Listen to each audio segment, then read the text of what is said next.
Toyota Land Cruiser 2025 Overview Reviews. The 2025 Land Cruiser is Toyota's go anywhere, do anything SUV. It was redesigned last year with new styling, a smaller size, and a new engine. Its hybridized, turbocharged four-cylinder powertrain makes less power than the old V8, but it offers far superior fuel economy. And its full-time four-wheel drive system comes with multiple off-road specific features to make it very capable on the trail. Because the Cruiser was all new last year, we expect no major changes for 2025. Edmunds Spotlight. All the off-road necessities. A full-time four-wheel drive system with low range is the foundation of the Land Cruiser's off-road prowess, but also just the beginning. Locking center and rear differentials are standard on every Cruiser to help you maximize available traction when you're driving on rocky trails. An optional automatically disconnecting front stabilizer bar increases front wheel articulation with the push of a button. The Land Cruiser also comes with many technology-based features to help you in the dirt, such as a low-speed cruise control, different off-road traction control settings, and even available camera views that you can bring up on the dash-mounted screen to aid in precision while driving off-road. Competitors to consider. The Jeep Wrangler and Ford Bronco are the Land Cruiser's closest rivals, but the Toyota 4Runner shouldn't be ruled out either. Upper 4Runner trim levels share everything from the Land Cruiser suspension and wheelbase to its hybrid powertrain, though the Cruiser is taller. And you can get a third row in a 4Runner, while every Land Cruiser is a 5-passenger affair. The 2024-2025 Toyota Land Cruiser's new form has not dented its appeal. Its standard full-time four-wheel drive and many standard off-road features make it ready to tackle an overlanding adventure right off the lot. Its hybrid powertrain returns good MPG too. Drawbacks include a lack of interior cargo and rear passenger space. But as a heritage-themed and generally cool SUV, the latest Land Cruiser fully delivers. Performance. How does the Land Cruiser drive? Acceleration is decidedly lackluster. At our test track, the Land Cruiser accelerated from 0 to 60 miles per hour in 8.2 seconds. That's about a second and a half slower than a Land Rover Defender 110 we tested. You'll probably wish there was a little more power for highway passing. But for more routine driving, the hybrid powertrain is pleasingly smooth and responsive. The Land Cruiser's real problems come under braking, where there is too much nosedive and it doesn't track straight under panic stops. The steering is a bit heavy and doesn't provide much feel for the road.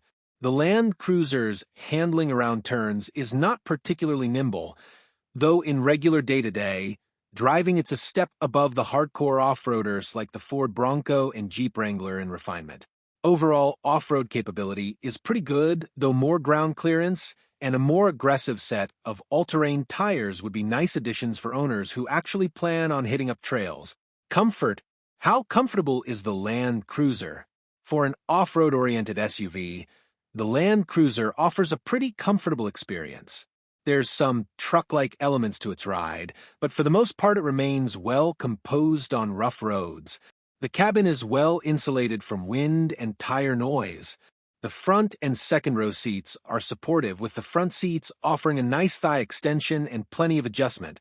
But the back seat is situated a touch low to the cabin floor, so your knees may come up from the seat a little and taller passengers will be wishing for a bit more legroom. Interior. How's the interior? The Land Cruiser's interior might not be as plush as when it was a nearly six-figure Luxo barge, but it's still awfully nice for a Toyota. All of the controls, including climate controls, are placed in a logical fashion and easy to reach from the driver's seat. There is plenty of adjustment range for both the driver's seat and the steering wheel to find a good seating position. For such a large vehicle, the amount of backseat room is disappointing. Taller passengers will like the expansive headroom, but legroom is lacking and the seat cushion is a few inches too close to the floor. Interior. How's the interior? The Land Cruiser's interior might not be as plush as when it was a nearly six-figure Luxo barge, but it's still awfully nice for a Toyota. All of the controls, including climate controls, are placed in a logical fashion and easy to reach from the driver's seat. There is plenty of adjustment range for both the driver's seat and the steering wheel to find a good seating position. For such a large vehicle, the amount of back seat room is disappointing. Taller passengers will like the expansive headroom, but legroom is lacking and the seat cushion is a few inches too close to the floor. Storage. How's the storage? The 37.5 cubic feet of cargo room behind the back seat is roomy enough for daily errands and the like, but it loses some points because of the high cargo floor. Open the tailgate and you'll have to lift cargo about 4 inches higher to get it into the actual cargo area, which is elevated because of the placement of the hybrid powertrain's battery.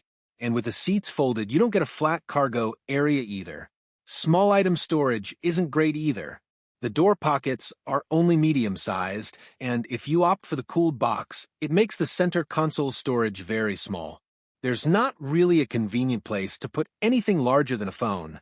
Capable of towing up to 6,000 pounds, the Land Cruiser is about average for SUVs of this size, while the 4-cylinder hybrid powertrain might start to feel strained towing up a grade at higher speeds.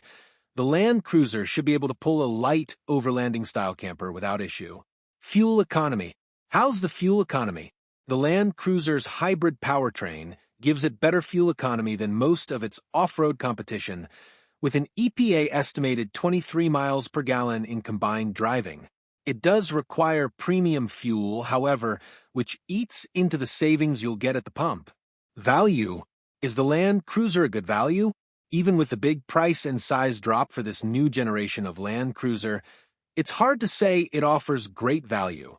The starting price is still quite high, and there are vehicles that will offer you more capability than the Land Cruiser at a slightly lower price.